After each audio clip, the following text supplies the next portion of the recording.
was just very emphatic that I needed to return immediately and talk with his mother, that the younger brother was in trouble. And I said, well, let me just walk for a little bit and I'll go back. And it was like he showed me a picture, a visual of what was happening in the room of the younger brother.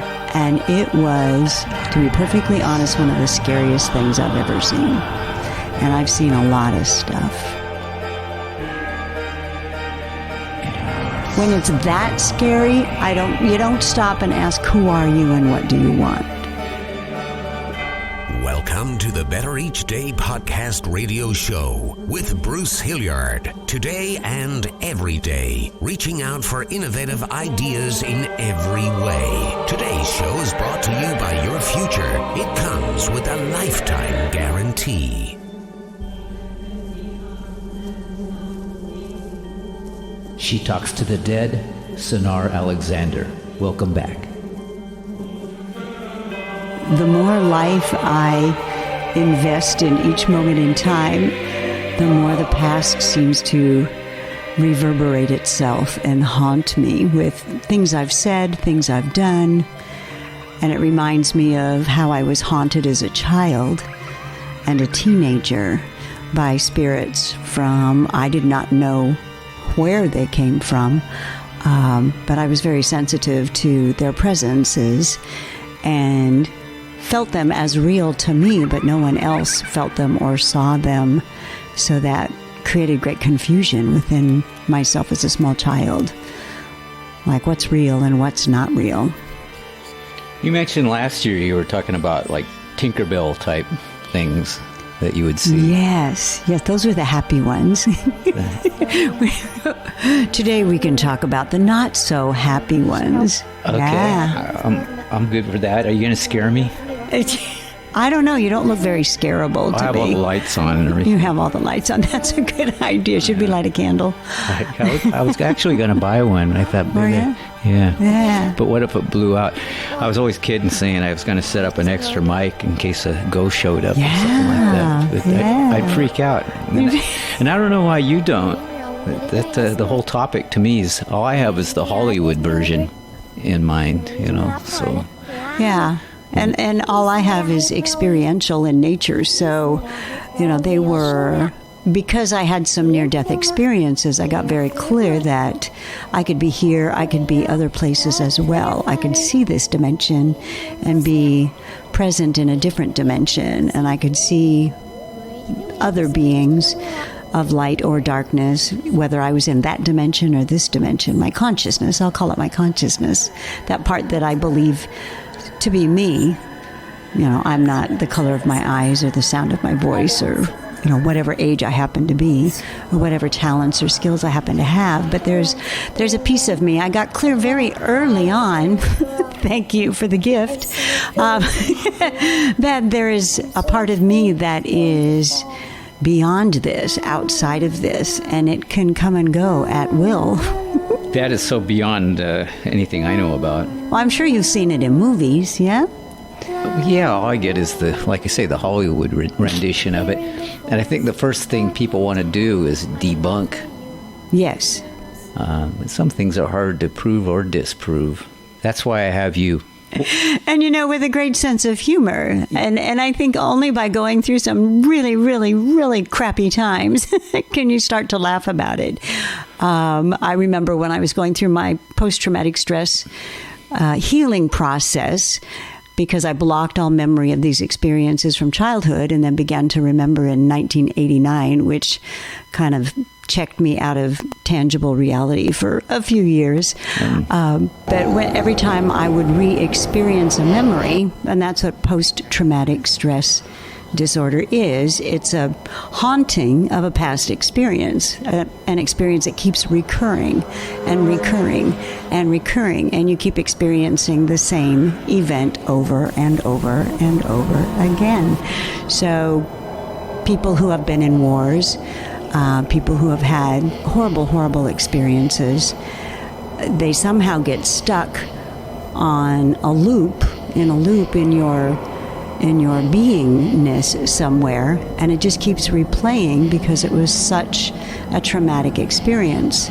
So I spent several years going through my childhood experiences that were horrible, horrible, horrible, but I did them from that space of knowing that I'm not the experience, I'm okay. The part that I know myself to be was okay, while I was having all of these crazy, horrible experiences. And one day I said, well, because I would be very frightened when they would start to reoccur. I could feel them come up. I could feel like, uh-oh, dun dun, here comes another one, And so then I would just let it emerge and let it come through me. And I would say, well, it obviously didn't kill me because I'm still here, right? Until I experienced being killed. So yeah, how can you laugh about that? I was like, man, that sucked. This happened as a child. Weren't you? Yes. You were abused as a child? I was, yeah. Then you could sit there and smile and look at me. Like well, my poor cool parents, and you know what? I want to address some of that because both of my parents have passed. It was very difficult for them when I was going through this experience because no one wanted to acknowledge this as truth. So they just told everybody I was crazy. And then you kind of wonder, well, maybe I am. But as you go through processes with psychologists and do your due diligence in history and go to therapies and talk to people, it's like, no, I'm not crazy. These things happened. And you get to a point where I got to a point where I could say, wow, to do this to me, you were really in a lot of pain. Like how, once I got over, oh, poor me, then I could turn around and go, oh, poor you, to have to do that. And then that made me even more sad. But I was able to come back when my father was very ill and passing, and bless him and release him. And I was able to take care of my mother for a while, which helped me to see her even more clearly. And she has since passed. And then both of them are present in my life as ghosts and spirits. But I had to redefine them as healed and whole. Because I could do that, I had to help heal them after they passed. So they started out as malevolent, not very nice spirits bugging me all the time. And finally I said, oh, okay. Let me help you with your energy and release your past experiences. And then they became clean and bright spirits of light, and now they help me. I wish I knew how to do that. Dude, that was a long sentence. Yeah. Sorry. When somebody treats me like that, I just want to give them a wedgie and throw them out the door. Yeah. So I don't know what else to do. Smack them. How did you deal with that?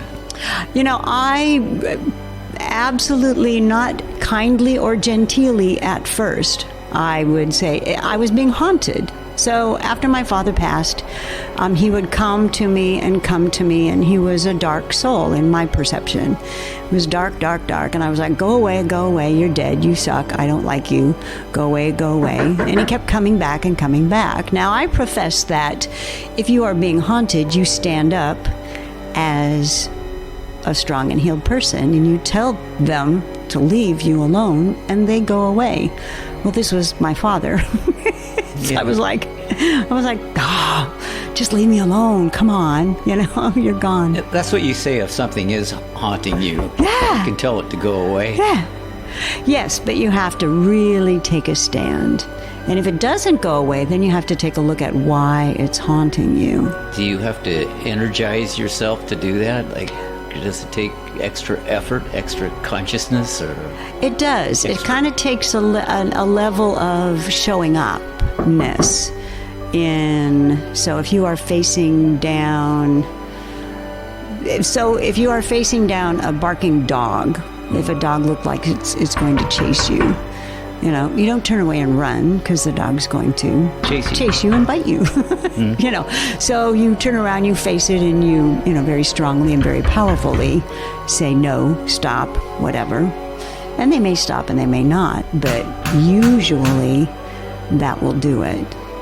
If it doesn't, then it sometimes takes some kind of intervention of someone that has the capabilities to see all the aspects that are holding this situation in place.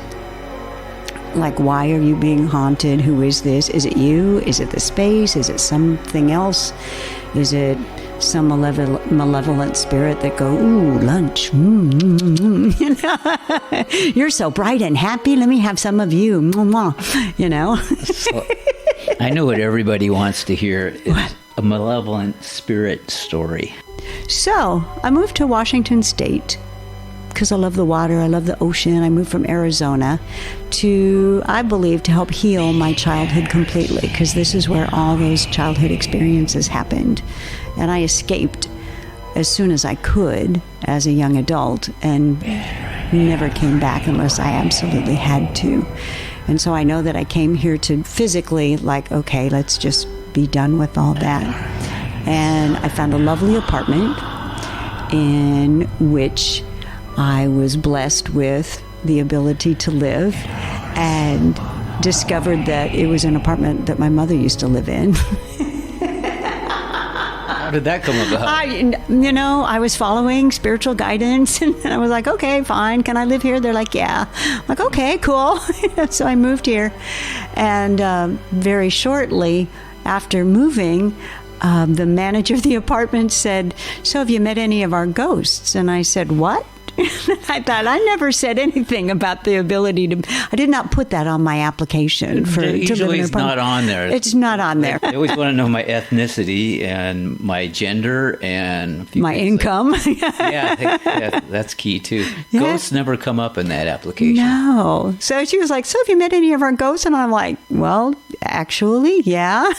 I said, "So, if you have any trouble, I'm happy to help with that. It's something I kind of do." You know, yada, yada. So one day I was going for a walk, and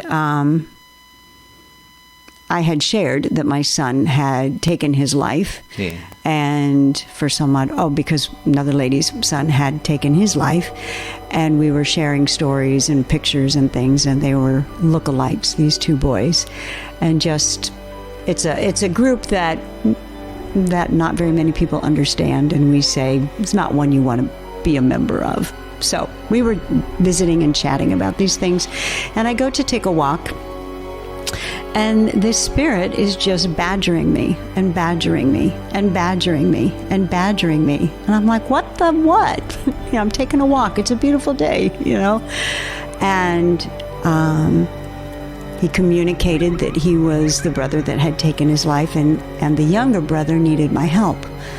And I was like, listen, just let me take a walk, and then I'll come back. We'll talk about it. And he would not let me be. Is this a voice you're hearing? So when you're talking with spirits, mm-hmm. They don't really communicate in vocal tones. They're energetic. So it's more like someone kind of pushing you from behind, or tapping your shoulder and tapping your shoulder and tapping your shoulder and or a 2-year-old going, mommy, mommy, mommy, mommy, mommy, mommy. You don't really hear it, but it's there. And it was like, because this young man has the same name as my father. And so took me a while to decipher who this was and why they were talking to me, because we learned in Ghostbusters 101, you say, who are you and what do you want? Mm-hmm.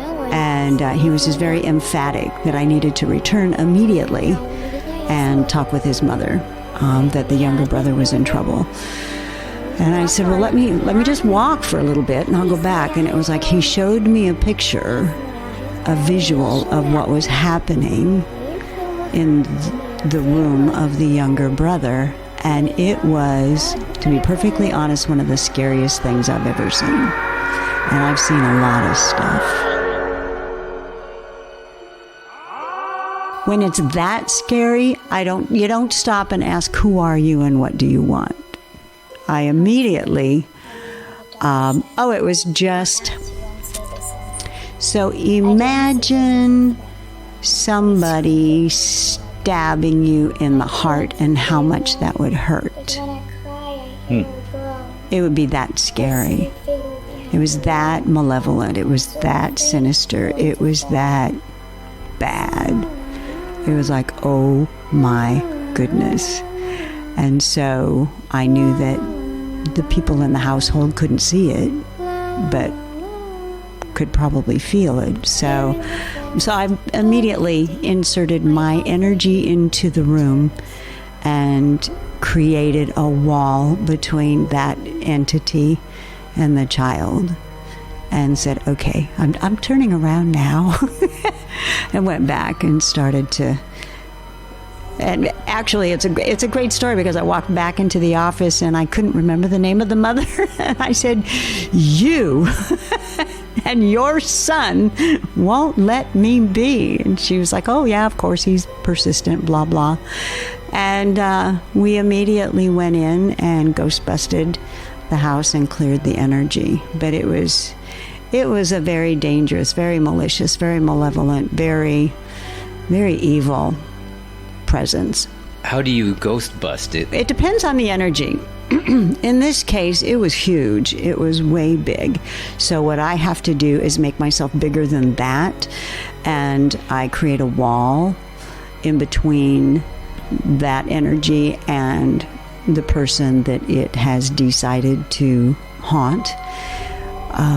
And if you imagine turning on a beam of a spotlight, a really bright spotlight, I can do that in between the bad guy and the good guy, and just break it up and just say, no, you can't do this. You can't have this child. No. Not that softly or gently. It was like, oh, no. And then you don't give up until it's done. And I bring in the child and I bring in the family and say, okay, this is what we're dealing with. This is what we need to do, so that they are aware. Because if I just go in and do it, that could be recreated, because they have not raised their consciousness to the point of being able to discern that kind of energy. And so then we started training the young man in what energies are going on in his room and what energies are going on around the house. And we've done a lot of work for about a year together in working with the energies. And they're doing really, really great. Really, really great. That's good. It's having a happy ending, but nevertheless, that's pretty creepy. Well, you can't be afraid. You can't be afraid. You can't be afraid. I mean, you can, but it won't do anybody any good. Yeah, well, that would be my tendency. I suppose, like anything, I guess you would get better and better at it as you do something like that. But well, and the fear is you can't see it. You can't really hear it. It's not in this dimension. It's otherworldly. So you feel it, like the hairs on the back of your neck. You feel it in your solar plexus. You feel shivers up your spine. You feel that malicious energy. And we do feel other people's energies when they're in a bad mood, whether they're cranky. We were talking about people who stress us out, people who, we can't fix them. We can't fix humans, but we still absorb their emotions and their attitudes when we're around them for a long period of time. So my answer to that is buff yourself up as much as you can energetically, and that can be in a lot of different ways. That can be expanding your joy, expanding your intelligence, doing what you love to do, be a warrior, dun dun dun, whatever. In my case, I have a tendency in large communities to be happy, to be overly happy and joyful. And when I'm happy and joyful, things don't touch me. Things don't get to me. If it's a bad spirit, I will rear up my shield of light and take you down. You're the gracious type. That does make sense, because I think most people can get a vibe from somebody. But yeah, we do feel those things, and it's interesting to see how we respond. Whether we try to help them, try to make them feel better, try to listen to them. And, as we've discussed, everybody's got their own stuff. And I've really noticed one of two things. One thing is that people get used to their own darkness and they like it. People get used to their negativity, and it's comforting. I remember the dark energies around when I was very, very small, and they were very warm and kind and comforting to me when everybody else was trying to kill me, was being mean.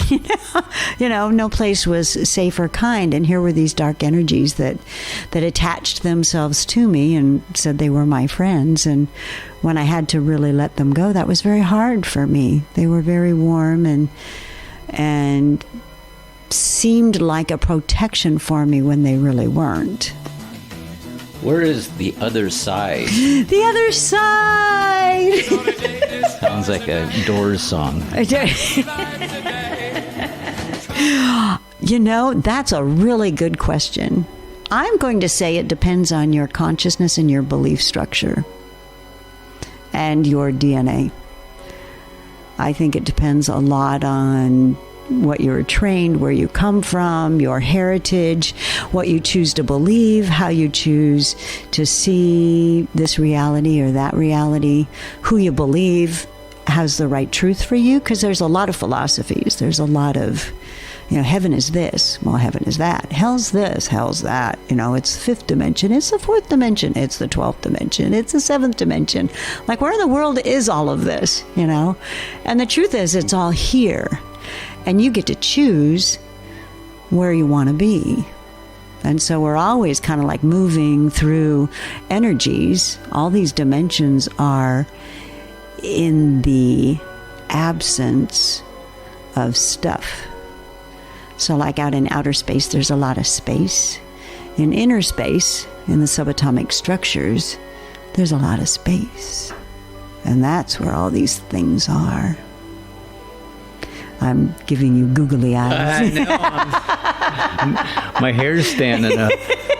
You're freaking me out. Stop it, man. God. Are you getting scared? You're making me think. Oh, no. Oh, no. Poltergeists.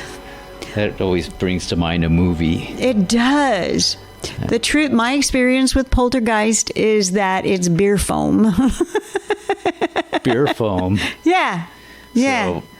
So when you say put extra head on that beer, which could mean a whole lot of different things. It could mean a whole lot of different things. That's true. But brings to mind poltergeist? All right. Explain. So my experience with poltergeist is, was my conclusion, based on my experiences in ghostbusting, is that they are soulless. A poltergeist is not a person or a soul trying to do anything. It is the result of negative energy. It's the result of bad things happening. And it's an energetic backwash of, can I say crap? It's a bit energetic backwash, and it starts to ferment, and it starts to create a life of its own, and it starts to like throw things around, and it starts to have some kind of tangible abilities to manipulate tangible reality. But it's not really a person, it's not really a thing, and whenever I've come across it, I've been able to just basically wash it out. But it's usually attached to somebody in the home who's overly stressed, overly anxious, overly frenetic, frantic about things, and, kind of always in a cyclone of emotional disarray. And that just creates a cyclone of emotional disarray all around them. And hence a beer head.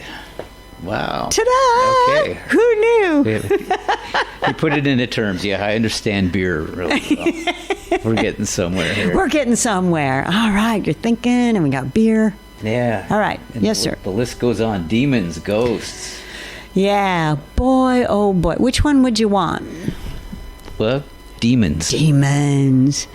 Okay. So, religious stories, different constructs of belief structures regarding God and light and good and evil and bad and all that good stuff, and how things are divided into angels and demons. Yeah. Yeah. It sounds man-made to me. It sounds fabricated, but it does, doesn't it? Yeah. But when man decides that that's a truth, then guess what? It is? It is, yeah. And when he decides that's a truth forever and ever and ever, it just gets bigger and stronger. So, depends on what you want to believe. Yes, there are demons because people believe in demons. People have created demons. And they're pretty scary. If I were to run into a demon, I would probably find a demonologist, because I have not researched that, so I would not want to go into that household without being armed appropriately. Well, if you're scared of it, I'm sure as hell not going in there. Yeah, I would leave and find somebody who is a professional in this understanding. Yeah. Well, it's a big genre. It is, and it's very ancient, and it has deep, deep roots, and so, it's a truth. So are ghosts safer than demons? Yeah. Let's play with the ghosts. Let's go with some ghosts. Let's go with some ghosts. Yeah. So, and we know that your listeners can Google all of this and find out whatever information they want. Ghosts are fun. Ghosts are people who are no longer in physical form, and who knows what they're doing, coming and going, this dimension, that dimension, in and out and around. They might just think you're kind of cute, want to hang out. They might like the music you play. Be Casper, the friendly ghost. The friendly ghost. Would think I'm cute. Yes. Oh, I'm sure there are other ghosts that would think you are pretty adorable. There you go. Yeah, for sure. There are spirits who are lost, who are like, hey, where'd my family go? I have been in houses that were abandoned and someone was left behind. And they're like, where'd they go? They can't find their way. There are spirits who want to hang around and help. There are spirits who come from other places to help. I've had experiences where there are groups of spirits that are practicing breaking into this reality, just like we are practicing opening up to that reality. That's really kind of interesting. You see TV shows where they claim to have the technology to photograph these things. Yes. And it's such a brief glimpse. Yes. Or to make a half-hour TV thing, there's several commercials you have to sit through before you see that brief glimpse of something that doesn't have a whole lot of definition to it. Is there any truth behind those guys, or are they just selling you a bill of goods, or what's? Well, I think like everything or anything, there's good, bad, and this is such a nebulous experience, and it's so personal to each person. And you notice in those shows, there's always someone who's always afraid, and they get all whacked out, and freaked out. And they're like, that wasn't it at all. And that's why they have to debunk things, because sometimes they're just afraid. There are some who are very, intellectual, and, well, I won't believe it until I see it. And so then they need some kind of mechanical something. But still, you'll see, they'll show it, and you'll be like, I don't see anything there. But he did, So again, it's all a personal experience, and it's true if you want it to be true, and it's not true if you don't want it to be true. And you'll see that over and over again. The thing that worries me, that I get fearful, is that a lot of people will explore the paranormal without good tools to deal with the paranormal.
You've been listening to the Better Each Day podcast radio show with Bruce Hilliard. We'll be back with a new horizon, but until then, honor the future. It comes with a lifetime guarantee.